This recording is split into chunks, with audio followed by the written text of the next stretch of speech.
हस्त सानो प्रश्नमा तपाईलाई स्वागत छ। प्रदेशहरू र कुन हब रहेको छ? कोशी प्रदेशलाई के को हब मानिएको छ? उद्योगका लागि। मध्य प्रदेशलाई कुन के को हब मानिएको छ? कृषिको लागि। बागमती प्रदेश के को हब रहेको छ? सूचना प्रविधिको रहेको छ। गण्डकी प्रदेश के को हब रहेको छ? पर्यटनको रहेको छ। लुम्बिनी के को हब रहेको छ? साना तथा मझौला उद्यमको लागि रहेको छ। त्यस्तै कर्णाली के को हब रहेको छ? जडीबुटीको हब रहेको छ। सुदूरपश्चिम के को हब रहेको छ? धार्मिक पर्यटकको रहेको छ। यो लोकसेवाको लागि अत्यन्त उपयोगी रहेको छ, त्यसकारणले भिडियो ल्याएको छु। तपाईलाई कस्तो लाग्यो प्रतिक्रिया दिनुहोला। हस्त धन्यवाद। अर्को प्रश्नमा स्वागत छ। जुन एसिया र युरोपमा पर्ने घाँसको नाम के हो? स्टेपस रहेको छ। अफ्रिकामा भेल्ड वा सभाना भनिन्छ। उत्तर अमेरिकाको घाँसलाई पेरी भनिन्छ। दक्षिण अमेरिकाको घाँसलाई पेम्पाज भनिन्छ। अस्ट्रेलिया महादेशको घाँसलाई डाउन्स भनिन्छ। यो लोकसेवा शिक्षक सेवामा सोधेको प्रश्न। तपाईलाई कस्तो लाग्यो प्रतिक्रिया दिनुहोला। यस्तै प्रकारको भिडियोको लागि फलो गर्नुहोला। हस्त। अर्को धन्यवाद। प्रश्नमा स्वागत छ। जुन लोकसेवा शिक्षक सेवाको लागि अत्यन्त उपयोगी टपिक रहेको छ, तपाईलाई प्रश्नको जवाब यस प्रकार रहेको छ। केही शिक्षण विधिका सुरुवातकर्तासँग पनि शिक्षक सेवामा सोध्दै आएको छ र लोकसेवामा पनि कयौँचोटि प्रश्न सोधिएको छ। टपिक रहेको छ नियमन विधि। जुन छ नियमन विधिको फादर कुन हो या सुरुवातकर्ता कुन हो? अरस्तु रहेको छ। त्यस्तै दोस्रो छ छलफल विधि। शिक्षकले सिकारुलाई अर्थात् विद्यार्थीलाई सिकाउने एउटा विधि छलफल विधि पनि हो। त्यो छलफल विधिको सुरुवातकर्ता या रचनाकार कुन हो? कसले प्रतिपादन गरेको हो? जस्ता किसिमका प्रश्न सोधिराखेको छ। छलफल विधिको फादर भनेको प्लेटो रहेको छ। एउटा दार्शनिक व्यक्तित्वहरू रहेको हो।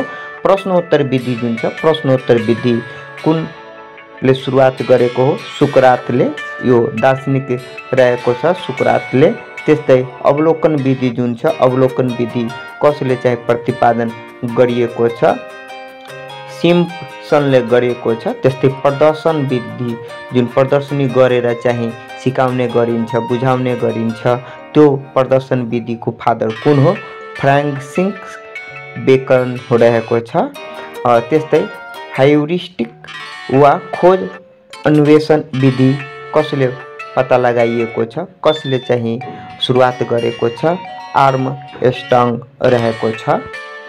त्यस्तै अत्यन्त महत्त्वपूर्ण प्रयोगात्मक विधि भनिन्छ। बिना प्रयोगको साइन्स अधुरो हुन्छ। त्यो प्रयोगात्मक विधिको फादर कुन हो भनेको सुरुवातकर्ता कुन हो? विलियम बुन्ट रहेको छ। त्यस्तै समस्या समाधान विधिका सुरुवातकर्ता कुन हो या फादर कुन हो भनेको जर्ज पोल्पा रहेको छ। त्यस्तै खेल विधिबाट सिकाइन्छ। त्यो खेल विधिको फादर या सुरुवातकर्ता कुन हो? काल्डवेल कुक रहेको छ। त्यस्तै ब्रेल पद्धतिको रहेको छ। लोकसेवामा र शिक्षक सेवामा यो प्रश्न घुइँचो बनाएर सोधिसकेको ब्रेल लिपिको फादर कुन हो? लुई ब्रेल रहेको छ।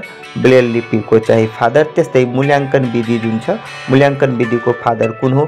जेएम राइस रहेको छ। त्यस्तै घटना अध्ययन विधि केस स्टडी भन्छ। जस्तै घटना स्टडी विधिको चाहिँ फादर कुन हो? फ्रेडरिक लिपले रहेको छ।